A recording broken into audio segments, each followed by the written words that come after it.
There was a time when being a man meant standing for something. Not fame, not followers, but discipline, integrity, and fire. Men used to create, build, protect. Now, we consume, we chase shortcuts.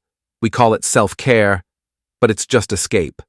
We've been told to be softer, kinder, calmer, but somewhere along the way, we lost our edge. Masculinity isn't about dominance. It's about direction, about saying no when everyone says yes, about being stable when the world shakes.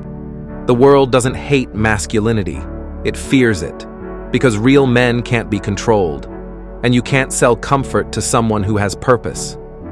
You were born strong, not soft, not lost. You just forgot who you are. Remember, rebuild, rise, Futurecore.